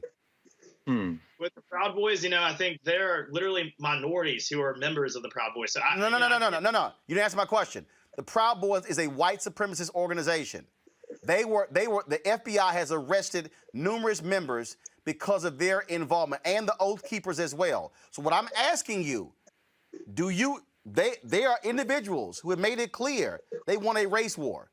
So do you condemn that, or are you cool with the Oath Keepers and the Proud Boys and their involvement with Republicans, Donald Trump, and the party on January 6th and even before that? The reality of it is that, you know, at the end of the day, I condemn all acts of violence. No. I am not. See, that's that general, I condemn all acts of violence. No. I'm asking you a specific question about specific individuals who led the insurrection on January 6th in Washington, D.C., an event where you also spoke. Am I correct? Were you not a speaker on January 6th? I wasn't speaker. You was? Yeah. Okay. So what do you make of Oath Keepers, Proud Boys, and their racism and their involvement in leading an insurrection that attacked Capitol police officers where they tried to actually harm members of Congress? You know, at the end of the day, from what I saw and from my interactions with, those organizations, and I'm not all too familiar with everything they've ever said, so I'm not going to sit here and defend anything they've ever done or anything they've ever said because I'm not in a position to do that. But what I will say is that I know leaders within those organizations who literally have black wives, who have black children. Okay, hold on. Let me tell you something. Let me tell you something. That was Thomas Jefferson was raping a black woman who had kids. That don't mean nothing. Do you understand? I've known some white racists. I've known some white racists who had black women as side pieces. That don't mean a damn thing. So just because somebody was black, like, what I'm still asking you, these were individuals who were part of an insurrection at the U.S. Capitol. Do you not say that's not the kind of folks we should be involved with in this country? Those are the kind of folks that should be condemned and put in jail? Well, I think I answered your question the first time you asked. Okay, I got it. See, Jane, CJ is actually doing exactly what you said. When you're making excuses, he won't even answer the question because he's afraid to publicly be real, and he wants to make excuses for them. And he doesn't understand the significance of the noose that they hung while they were doing that, committing that insurrection. They hung a noose there. It wasn't for those congresswomen. It was to tell the people of color in this country, here's what's coming for you in morning. Make no mistake about that. That was not an accident that they hung a noose. Reese, I got to pull you in here because, Reese, here's what's interesting. I'm going to go toss it to you, Reese. I'm going to come back to CJ. Donald Trump specifically, and the Republican Party specifically, called out voters in Detroit. That means black people. Voters in Milwaukee. That means black people. Voters in Philadelphia. That means black people. Voters in Atlanta. That means black people. You got Congresswoman Stefanik, who specifically went on television and said there were 40,000 fraudulent votes in Fulton County. That means Atlanta. The Secretary of State called her a liar. They now want to replace Liz Cheney with Stefanik. What's interesting to me is how all of these black Republicans like CJ stood out there talking about stop the steal when they were specifically saying it was black voters who stole this election. Well, you know, some of the best foot soldiers of white supremacy are black people. And at the end of the day, though, what I will say is everybody gets their N-word wake-up call. That's black people, that's Asian people, that's Latino people. Everybody gets it except for white people. And to be honest, poor white people get it too when they're getting their leg chopped off because their rural farms or their rural hospitals have been shut down and they got diabetes. That's their N-word wake-up call, okay? And so you don't have to choose to be oppressed, DJ. And I applaud you. I think you're doing well, you know, given the fact that you have an agenda for why you're on this show. And I think you're definitely handling that agenda. But deep down inside, you have to know that N-word wake-up call is coming to you one day. You in Alabama. It's going to come to you. And you better be prepared. You can gaslight on here if you want to, but I hope you're really prepared deep down inside for that wake-up call. I'm not wishing ill on you. Don't get me wrong. But I'm just saying it's an inevitable fact of being melanated.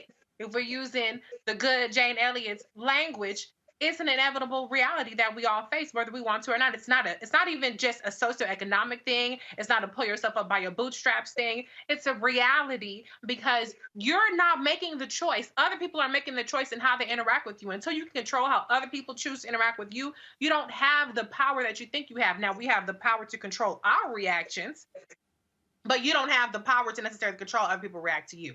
But anyway, as far as the Stefanik and this Liz Cheney thing, what is so amazing right now is that it's no longer a dog whistle, it's a bullhorn. And what is giving people more power is being completely divorced from reality. The election has changed the point to where we don't just have disinformation that is running the Republican Party, we have delusion that's running it. They have completely bought in to the fact that, hey, we have 70% of these Republicans by the balls. They're willing to believe whatever the hell it is that we tell them. So let's go all in. Let's keep going with these delusional, completely fabricated claims, because then we get them to buy in on whatever that we're doing and to not notice the fact that, hey, more people, as CJ noted, we do have a vaccine. Yes, 150-some million Americans are vaccinated, that people are getting jobs, that people are getting health care, that there are all these perks that they are getting as a result of the Biden-Harris administration, in which 100% of Republicans voted against. As long as they can keep them distracted from that part and they can say voter fraud and the blacks in Georgia and the blacks in this place and the blacks in that place, then they're going to win. Unfortunately, the Republican Party in 2021 has not learned that you have to come with the rest of the country in terms of putting forth some policy solutions. The Republican Party used to have a brand of actually being about being for business and being for, small government. Now their brand is all lies and delusion and racism. If they could actually put forth some sort of solutions, then maybe they could be more competitive. But if the way that they choose to be competitive is to suppress the vote, is to go all in on racism and go all in an alternate reality. And we're going to see how far that gets them. Unfortunately, it can get them pretty far in the short term, but in the long term, we'll see how far it gets them and how much damage they do in the process. So, CJ, did it bother you at all when Donald Trump and Republicans were specifically targeting voters in Detroit, Philadelphia, Milwaukee, and Atlanta? Who were they talking about in those 4 cities? It doesn't bother me, Roland, because I don't see race in every comment that's made. So why did they pick those 4 cities? What's unique about those 4 cities? Each of those elections in those cities were administered by Democrats. No. That's 4 specific cities. They didn't say Charlotte. They didn't say Mecklenburg County. They didn't say Houston. They said 4 specific cities. They didn't say Lansing. They didn't say Pontiac. They didn't say Racine. They said Milwaukee. They didn't say Scranton. They said Philadelphia. They didn't say Augusta. They said Atlanta. So why specifically did they say those 4 cities? Roland, you can ask me that question 4 more times. The answer will be the same. So you don't think it was because those 4 cities had significant numbers of black voters?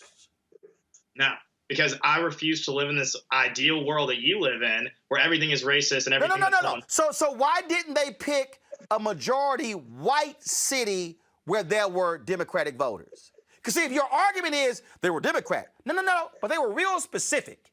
In fact, Donald Trump had a partial recount in Wisconsin, and it was of Milwaukee. So in your clear vision, in your free-thinking vision, you can't make the connection Philadelphia, Milwaukee, Atlanta, Detroit? I think those are all urban centers with huge populations. So when the Republicans in Michigan said, let's certify all votes in Michigan except Detroit, what did they mean? They mean let's look at the city with the largest population in the state where the most votes are going to be found, and let's make sure those votes are right. That's what they meant. Yeah, okay.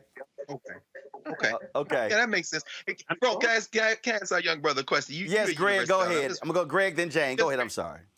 Just very quickly, Brother CJ, do you think that in this country, people should have access to a kind of basic level of quality or affordable health care? I think we do need to do that. I think the way that we do that is different than the way some people on the left have suggested through a single payer system. I think that the way we do that is by allowing people to buy healthcare across state lines, letting the free market work, driving down the cost of healthcare so that it's more accessible. It's a damn shame that in this country we have an infant mortality rate higher than some developing countries because of the lack of accessibility to healthcare that we have in this nation. Republicans have dropped the ball on that issue. Democrats talk about healthcare all day long. They have these plans, even though they're bad plans. I don't endorse those plans. I don't like those plans. At least they have a plan for it. Republicans spent years talking about repealing Obamacare, but never came up with a solution to it. And so people were like, why don't Republicans care about healthcare? It's because we haven't talked about it enough and we haven't presented a plan to do it. So yeah, I agree with you. We definitely need to. I appreciate that. I appreciate that, brother. So we're on one accord of that now. Yeah, we might debate and disagree on how to get access, but let's get very specific and tune this in. In the recent package that was passed by the federal government, with the unified Republican lack of support, in the state where you're now going to school, Alabama, Medicaid expansion would put 300,000 more Alabamans on the roll to get access to health care. it would also bring $900 million to Alabama. And this is taxpayer money. We all pay taxes in one form or another. $900 million, almost $1 billion to Alabama, because the federal government will pick up 90% of the cost. The governor of Alabama, a Republican, Kay Ivey, has said that she's willing to consider it. And many of those folks, if not most of the folks who will receive access to the kind of health care that we both agree people should have in this country, will be white. What's your thoughts on that? Should Alabama go for Medicaid expansion? Currently, it's one of 12 states that will not accept Medicaid expansion, all of them controlled by Republicans. But what do you think about that in Alabama, brother? You know, I'll be real with you. I'm a big fiscal conservative. I think that, you know, every solution should be looked at. At the end of the day, we have to look at to what type of nation our next generation is going to inherit. You know, we can't keep spending and spending and spending and expecting no one to foot the bill, because it's going to be my generation that has to do that.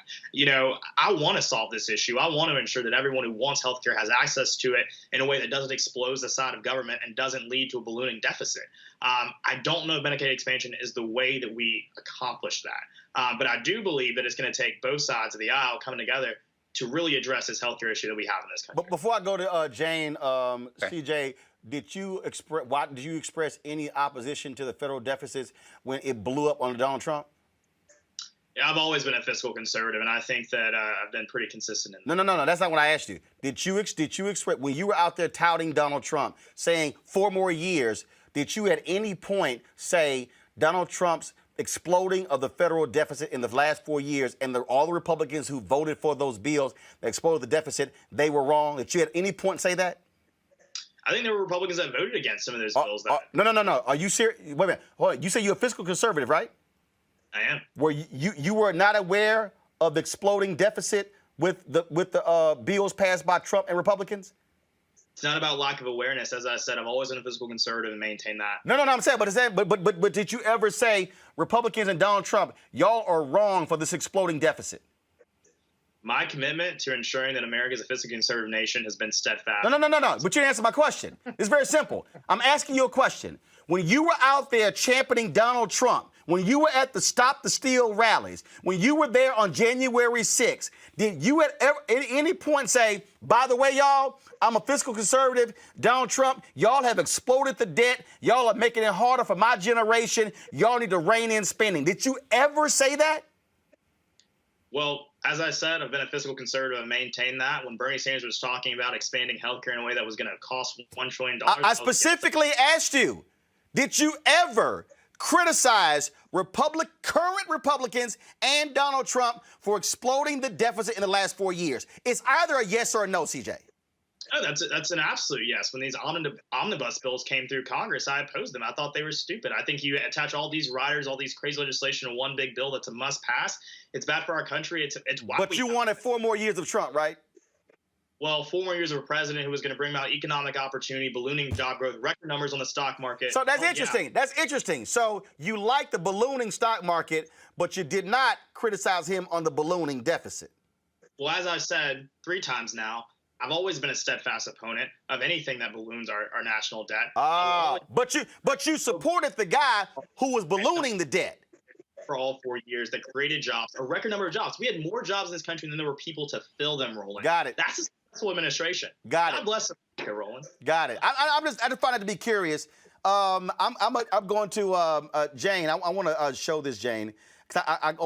Jane, you started what you're doing, Jane, the day after Dr. King was assassinated on April 4th, 1968. That's what you told me in the previous interview.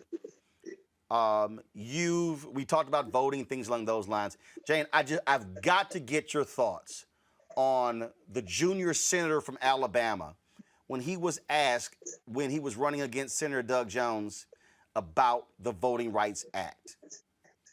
Go to my computer, please. The thing about the Voting Rights Act is, it's, there's a lot of different things you can look at it as. Who's it going to help? What direction do we need to go with it? I think it's important that with everything we do, we keep secure. We keep an eye on it. It's run by our government, and it's run to the point that it's got structure to it. It's like education. I mean, it's got to have structure. now for some reason we look at things to change to think we're going to make it better, but we better do a lot of work on it before we make that change. Jane, that is the former Auburn football coach who is now the junior United States Senator from the state of Alabama, Tommy Tuberville. He is not very different from most of the people who are supporting Mr. Trump and his policies. 40% of the people of the electorate in this country would support a man who would say it's all right to deny people the vote based on the color of their skin. So, Jane, where do we go? Where do we go? So, if we are to, we have to educate these young people. This young man is an example of what we haven't done with education. He needs to be taught the truth. We haven't been teaching the truth in the schools in this country for the last 300 years. This is a problem of education. Educators are supposed to lead people out of ignorance. You can see that this young man should be listening to you, 3 adults who know what you're talking about. He is trying to teach you. You have forgotten more since breakfast than he will ever know. You have experienced things that he will never experience. But he will experience them if he doesn't get his head on straight and start reading the history as it really happened instead of reading it as he was told in the schools in the United States of America. He firmly believes that a person who can make the amount of money that our former president did by grifting others is more admirable than you 3 people who know what you're talking about. You've been where he's going. What you're trying to do is set it up so he doesn't have to go through what you have gone through. That doesn't have to happen again.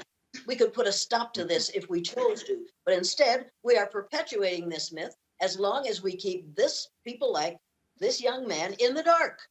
If we can keep him believing the lie, that's how long we can perpetuate racism in this country. We think, but it isn't going to work. Melanated people are going to be grossly outnumbered, and it's coming faster than we expected it. We've got to change our behaviors. We've got to change our attitude. We've got to change our beliefs. We've got to change our myths, and we've got to stop telling myths as though they are fact. We've got to start dealing with the truth in this country. Final comment. I'm going to go now to Reese. My final comment is I don't believe for 1 second that CJ doesn't know better. Bless you.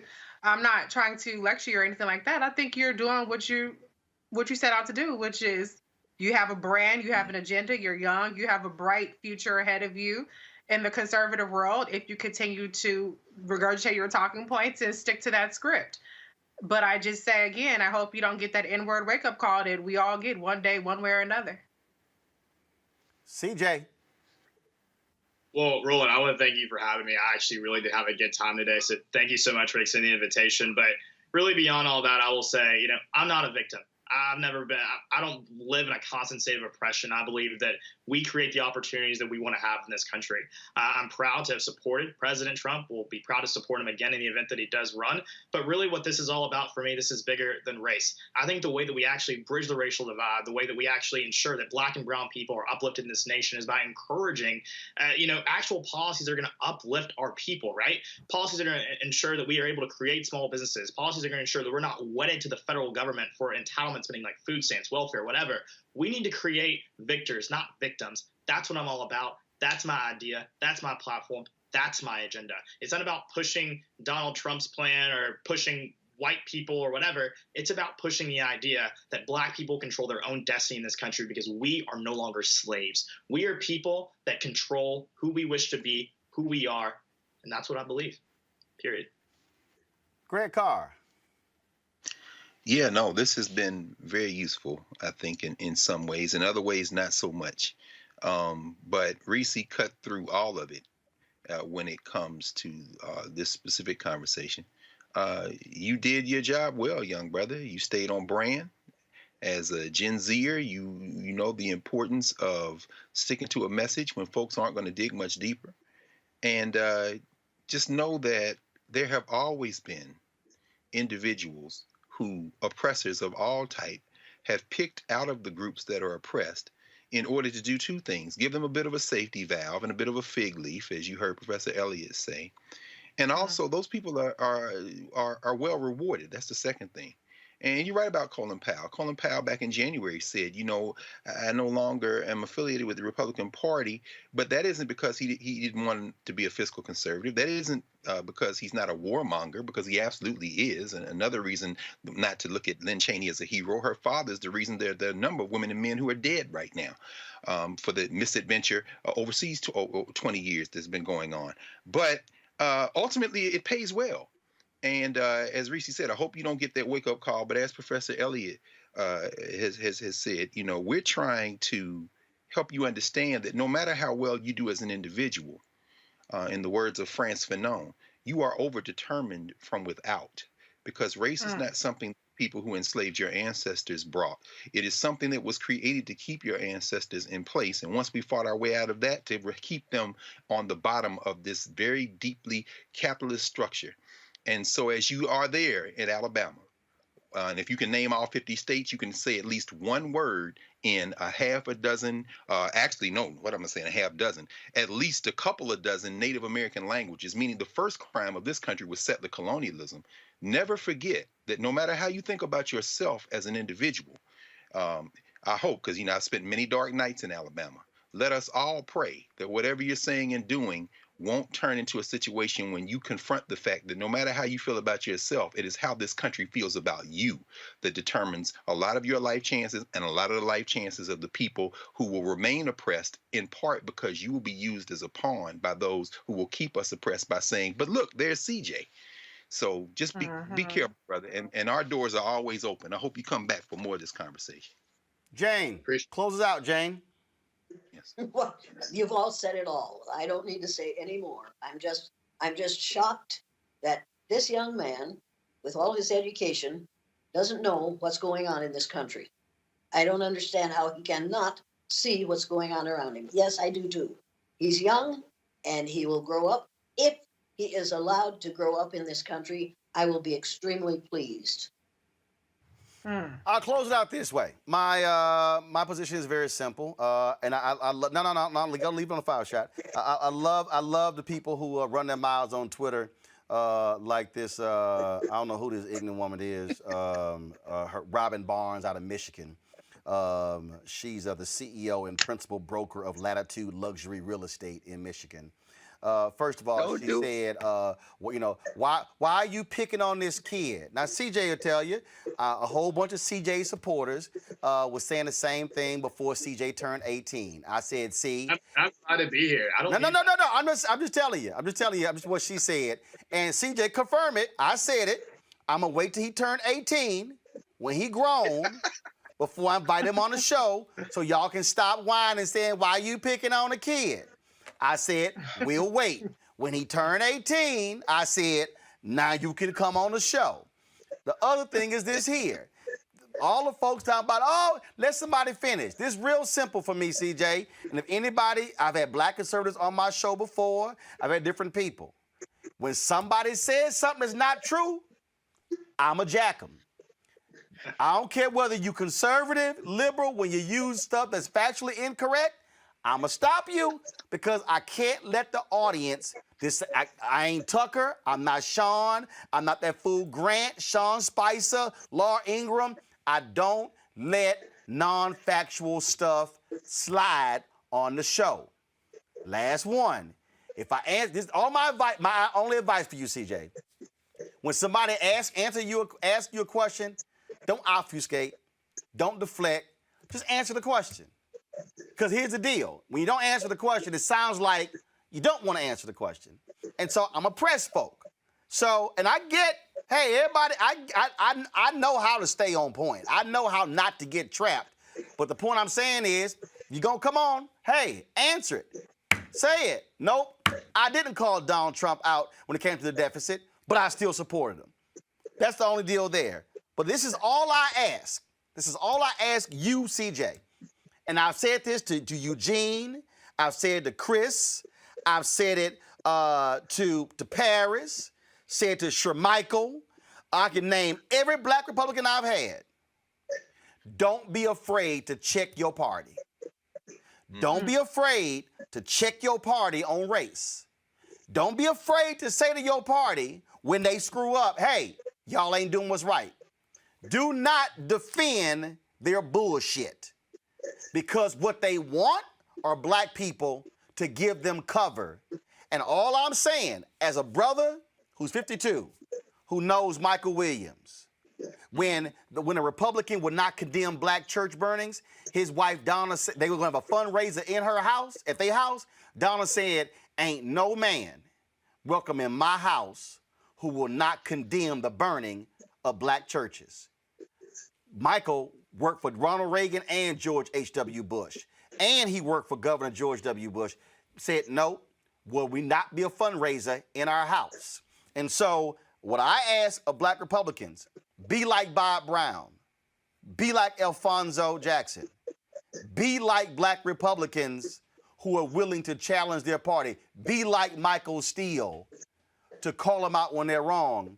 And let me be real clear, you said a whole bunch of Democrats know how I jam them up. And Speaker Nancy Pelosi's office been avoiding me for 10 months. And I'm calling her out constantly. And I'm letting them know. And trust me, I ain't on no Obama mailing list, because I also was willing to critique him when need be. I ain't a Democrat. I ain't a Republican. I'm not liberal. I'm not conservative. Because of Jane, I'm a melanated man. For my mom and daddy, I'm a black man, Reese. I'm going to go with you on that one. And we going to call it like it is. That's how we going to roll. Folks, I appreciate it. A great conversation. It's a whole bunch of other stuff we had, but I blew the rest of the whole show up. That's what you do when you own your shit. Jane, it's always great to see you. Thank you so very much. Reese, glad to have you back. Your newborn baby. Thank you so very much. CJ, we'll have you back if you want to come back. Greg Carr, always a pleasure, my alpha brother. And all you, Jane, go ahead. You are all welcome to come to my house in Iowa, but you especially, CJ, I want to see you at my house in Iowa. And I want to sit down with you and have a discussion as to how lucky you are to still be alive. All right, hey, we can hop in a Ro-Ro mobile and take a trip to Iowa. That would be something. Where you are seen as something we need to destroy. Make no mistake about this. I want this stopped, but we won't get it stopped as long as you go along with the people who are perpetrating it. You can't go along to get along and put a stop to the nonsense. If I haven't learned anything else in my life in the last 87 years, I've learned that. I could go along and not be kicked out of my family. I refuse to do that. When you see something wrong, you have to name it. You have to stop it. What you're seeing is wrong, but you don't want to see it that way because they're appealing to your vanity. And you are gorgeous. You are gorgeous. There's no doubt about it. All right. They will destroy you. They will destroy you. As they tried to destroy C.T. Vivian, they never got that done. They destroyed Martin Luther King Jr. I don't want that to happen to you. I've met C.T. Vivian. He was young like you were once. And he learned the hard way what you have to do to survive as a black male in the United States of America. Reverend Dr. C.T. Vivian was my frat brother, and I always enjoyed the opportunity to sit down and chat with him. He was an absolutely great man. We lost him last year, and we miss him dearly. Folks, I appreciate everybody who watched. Thank you so very much. Y'all, please support what we do here at Roland Martin Unfiltered. Ain't nobody else having these kind of real conversations. Join our Bring the Funk fan club, Cash App, $RM Unfiltered, PayPal.me/R Martin Unfiltered, Venmo.com/RM Unfiltered, Zelle, Roland@RolandSMartin.com, Roland@RolandMartinUnfiltered.com. Y'all supported what we do. And because, look, we all about giving y'all, this was straight unfiltered today. That's all it was. We keep it real. We keep it black. We keep it honest. We keep it hot. And look, if you can't handle this conversation, ain't my damn problem. To all y'all New York Yankees fans, how you like them Astros kicking y'all butt today? Don't be haters. Don't be haters. Mark Thompson, all about the Stros. I'm going to see y'all tomorrow from Elizabeth City, North Carolina, where we're going to be live streaming and broadcasting the Andrew Brown Jr. rally. Oh, and to all the fools who tried to say I got ran out of Elizabeth City, North Carolina, I wonder why they invited me back. But y'all asses ain't showing up there. don't worry, y'all can watch our live stream. Before I go, don't forget the conversation we have right now on my Facebook page, Andrew Young and Cliff Albright. Roll it. Just about hurting black folk. Right. Nope, that's not it. That's the wrong one. I need you to roll the Ambassador Andrew Young. There you go. That one.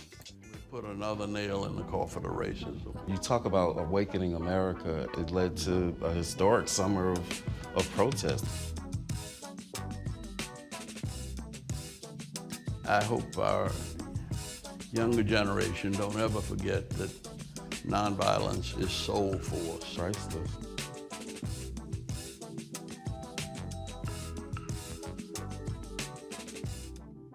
Go to our Facebook page right now. You can see that conversation with Andrew Young and Cliff Albright. Now, this Monday, 11 a.m. Eastern, we're going to premiere Reverend Dr. William J. Barber and a sister who climbed that flagpole and took down the Confederate flag in South Carolina, Bree Newsom. Sneak peek of their conversation. White supremacy ain't just about hurting black folk. Right. You got to deal with it. It's injustice. It's wrong. I do feel like in this generation, we've got to do more around being intentional in resolving conflict. You and I haven't always agreed. Yeah. But we agree on the big piece. Yeah. Our conflict is not about destruction. Conflict's going to happen.